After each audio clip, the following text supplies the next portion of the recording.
Selanjutnya kita akan mempelajari mengenai diagram interaksi pada kolom. Kita akan melanjutkan topik bahasan kita, yaitu bagaimana caranya kita membuat diagram interaksi kolom serta lentur dua arah pada penampang struktur kolom. Ini adalah bahasan yang kita bahas, yaitu mengenai diagram interaksi, yaitu terhadap kolom yang memikul lentur dua arah atau momen biaksial. Diagram interaksi adalah suatu kurva yang dibuat untuk memberikan hubungan antara gaya aksial Pn dan Mn atau momen lentur yang bekerja pada suatu penampang kolom untuk berbagai nilai eksentrisitas, ya, mulai dari eksentrisitas 0 atau aksial murni atau Mn-nya 0 hingga eksentrisitas yang tak hingga atau lentur murni, di mana di sini kita asumsikan kolom seperti balok yang memikul gaya aksial atau Pn. Bentuknya diagram interaksi adalah seperti ini ya, kurang lebih. Suatu kurva di mana sumbu horizontalnya adalah sumbu momen lentur, kemudian sumbu aksialnya adalah sumbu aksial atau sumbu vertikalnya disebut dengan Pn ya. Kemudian diagram interaksi dinyatakan dengan garis seperti kurva ini. Daerah di dalam kurva menunjukkan kapasitas atau kemampuan dari penampang kolom, ya. Dimana kalau kita punya beban Pn dan Mn yang harus dipikul oleh suatu kolom, kalau kita plot dalam diagram ini, maka kalau hubungan tersebut ya berada di dalam kurva ini, berarti kolom kita masih kuat untuk memikul beban tersebut. Namun, apabila kombinasi P dan N terdapat di luar dari diagram interaksi kita ini, maka kolom kita tidak akan mampu ataupun kapasitasnya kurang dalam memikul beban. Ya. Nah, bagaimana cara membuat diagram ini? Kita akan pelajari lebih jauh. Dalam bab-bab sebelumnya kita sudah membahas ya contoh penampang kolom yang sama ya, yaitu seperti ini.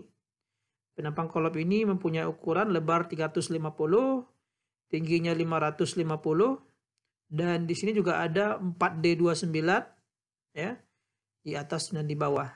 Nah, kita juga sudah membahas dan menghitung mengenai 3 macam keruntuhan dari penampang kolom itu, yaitu keruntuhan seimbang atau balance ya, di mana kita sudah ada penjelasan untuk mendapatkan bagaimana pada saat kolom mengalami keruntuhan seimbang atau balance. Pada saat keruntuhan seimbang ya, E-nya adalah 375,54, Pn-nya juga sudah kita dapatkan ya. Kemudian kita juga menghitung pada saat dia mengalami keruntuhan tarik ya, di mana eksentrisitasnya lebih besar daripada eksentrisitas pada kondisi seimbang, di mana ditandai juga dengan nilai Pn yang lebih kecil dibandingkan P pada kondisi seimbang.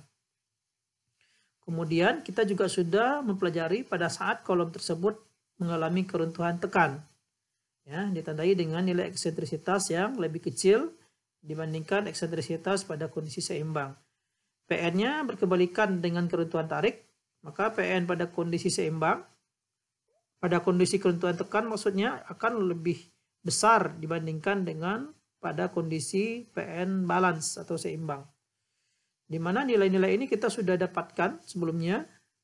Kemudian kita plot hubungan titik-titik ini, dan kita sudah menghitung juga nilai VPN dan VMN-nya.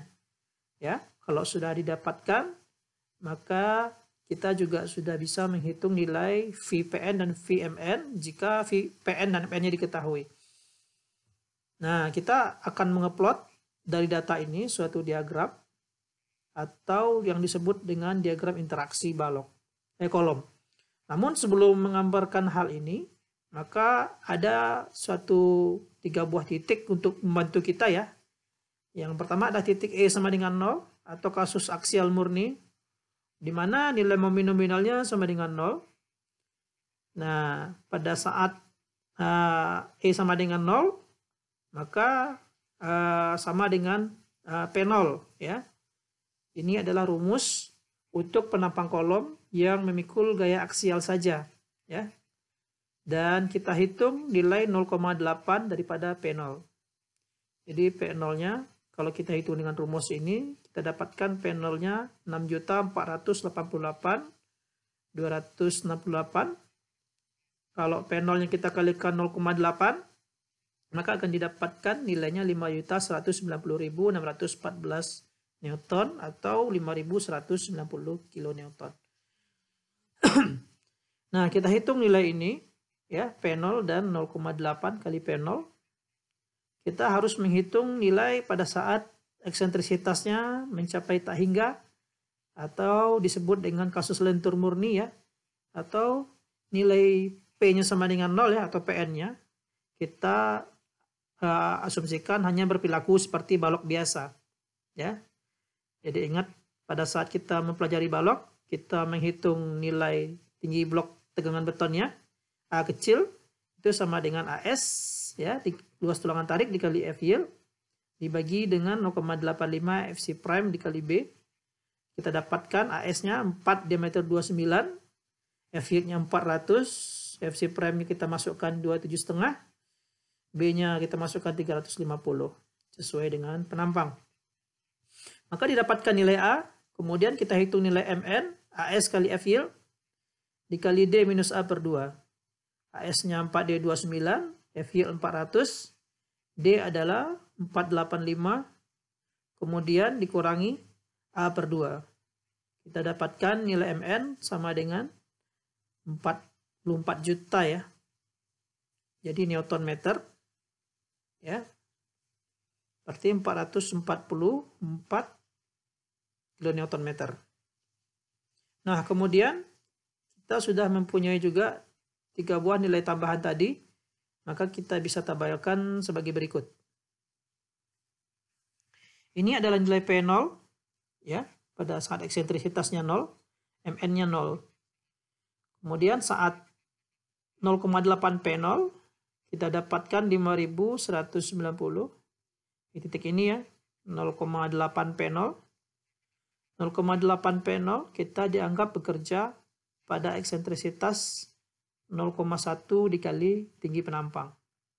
Jadi kalau kita lihat tinggi penampang 550, maka eksentrisitasnya adalah itu sebesar 0,1 dikali 550. Kita dapatkan nilai eksentrisitasnya 55. Ini adalah 0,8 P0. Maka kita dapatkan nilai MN-nya sama dengan PN dikali dengan eksentrisitas. Kemudian yang sudah kita punyai juga adalah kondisi seimbang ya, yang tadi kita plot 375 PN, MN, kita punya VPN, VMN. Ini adalah kondisi seimbang. Kemudian kita juga punya kondisi saat nilai eksentrisitasnya 250 ya. Yang tadi kalau contoh yang ketiga tadi yang 250, kita plotkan di sini 250, kita plot PN, MN ya. Kemudian kita juga sudah menghitung nilai tarik ya. Dengan E-nya 500, kita dapatkan PN, MN, VPN dan VPMN. Kemudian kita juga punya titik pada saat eksentrisitas tidak hingga ya. Yaitu kondisi PN-nya 0 ya. Kemudian MN, kemudian inilah kasus untuk lentur murni. Untuk V-nya diambil 0,9. Nah, kita sudah punya beberapa titik ya. 1, 2, 3, titik 4, 5, 6. Berarti ada 6 titik. Sebenarnya kita bisa menggambarkan diagram ini, tetapi untuk lebih bagusnya kita tambahkan titik-titik lain, yaitu 100, 150, 300, 350 untuk mewakili kondisi keruntuhan tekan. Kemudian kita tambahkan 750, 1000, 1150, 2000. Ini adalah untuk mewakili kondisi keruntuhan tarik. Nah, setelah kita punya data ini, maka kita bisa menghitung diagram antara PN dan MN serta VPN dan VMN. Kalau diagram tersebut kita plot, nah, dengan aplikasi yang paling sederhana yaitu pakai Microsoft Excel, akan didapatkan yang seperti ini. Ini adalah batasan untuk PN dan MN. Ini adalah 0,8 panel. Ya, ini adalah diagram interaksi antara PN dan MN. Kemudian untuk VPN dan VMN, ya kita gambarkan dengan garis warna biru. Ini adalah kondisi diagram interaksi kolom. Diagram ini yang menggambarkan kurva untuk kapasitas dari penampang kolom. Artinya, kalau ini adalah kapasitas daripada kolom. Sebagai contoh, pada penampang kolom kita harus memikul beban PN 2000, beban aksial 2000 ya, dan momen lentur 200 kN/m. Maka akan didapat titik di sini, di dalam lingkaran, ya, di dalam kurva maksudnya. Nah, berarti karena titik ini berada di dalam kurva, maka dianggap titik ini mampu dipikul oleh penampang kolom kita. Atau masih punya kekuatan untuk memikul beban P2000 dan momen 200. Namun misal kolom kita harus memikul beban aksial sebesar 7000 dan momen 600, ya, dan aksial 7000, maka titiknya berada jauh di luar kurva kita. Nah, jadi sangat jauh sekali ya, berada di luar dari kurva kita, maka kita harus mendesain ulang penampang kolom kita sehingga bisa berada di dalam kurva kapasitas atau interaksi daripada kurva kolom. Baik, selanjutnya kita coba melihat aplikasi dari diagram interaksi ini pada kasus tertentu. Ya, kita akan ngecek hasil dari gaya dalam yang dikeluarkan oleh software SAP sama ETAP. Nah, kita pengen cek keberadaan gaya tersebut, apakah berada dalam kurva yang kita tetapkan ini atau tidak, ya. Karena dari pertemuan kita dari awal, kita akan sudah melihat ya hasil dari perhitungan kita kondisi seimbang ya, kondisi keruntuhan tekan ya dengan beberapa nilai eksentrisitas ya. Kemudian seperti itu juga dengan zona keruntuhan tarik. Nah, setelah diagram ini kita buat, nah inilah yang kita hitung sebagai kapasitas dari kolom. Karena nanti akan ada berbarengan gaya aksial ya dan momen lentur yang bekerja secara bersamaan, makanya kita tidak bisa mengecek secara terpisah ya, jadi harus bersamaan.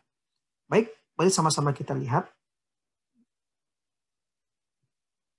Untuk hasil di samping ya, berarti kita sudah mendapatkan nilai kapasitas kolom ya sesuai dengan contoh yang kita gunakan pada soal pada keruntuhan tekan, seimbang dan tarik ya, kita menggunakan bilangan 4 diameter 29, 4 diameter 29, 4 diameter 29 yang berada pada bagian atas dan 4 bagian bawah ya.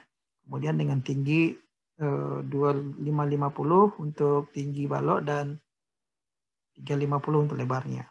Baik, kita coba ya memasukkan, ini diagram sudah kita buat seperti yang sebelumnya. Nah, tata caranya adalah sebagai berikut ya. Kita ambil data gaya yang bekerja pada kolom yang diperoleh dari output program SAP atau ETAP ya. Karena memang untuk secara pengolahan data di portal gedung, kita tidak bisa mengolah seperti balok 2 tumpuan ya. Kita harus dengan bantuan software ya. Karena nanti kalau portal itu sudah sistem yang sangat rumit dan tidak bisa lagi diselesaikan dengan statika biasa. Nah, jadi untuk mempermudah kita bisa menggunakan SAP atau ETAP. Nah, jadi pada output dari SAP sama ETAP ini kita ambil gaya aksial dan lentur yang terjadi secara bersamaan pada suatu penampang ya dengan kombinasi pembebanan yang sudah kita masukkan tentunya ya. Karena di SNI kita sudah tahu ada beberapa kombinasi pembebanan yang kita inputkan untuk nanti dijadikan sebagai gaya yang bekerja pada struktur. Kita anggap ini kombinasi 1 ya. Kombinasi 1, P ultimate-nya adalah 2900, momen ultimate-nya itu terjadi pada 202 kN/m. Ini untuk kombinasi 2, P ultimate-nya 1200 dan moment ultimate-nya 300 ya. Jadi kombinasi 3 juga P ultimate-nya 200, moment ultimate-nya 400. Ini dia yang bekerja secara bersamaan. Nah, ketika kita lihat ya, ini untuk kombinasi 1 ya. Kita plot pada grafik ya, kira-kira posisinya di sini. Nah, untuk posisi 1 terlihat aman ya, tidak berada di luar grafik ya. Kemudian gaya 2 juga dia berada di sini ya, masih di dalam grafik juga, dan untuk gaya 3 juga dia masih berada di dalam grafik ya ketika kita plot ya, 200 dan 400 ya. Nah, berarti di sini dapat kita disimpulkan seluruh gaya yang ada bekerja pada kolom kita mampu dipikul oleh kolom kita.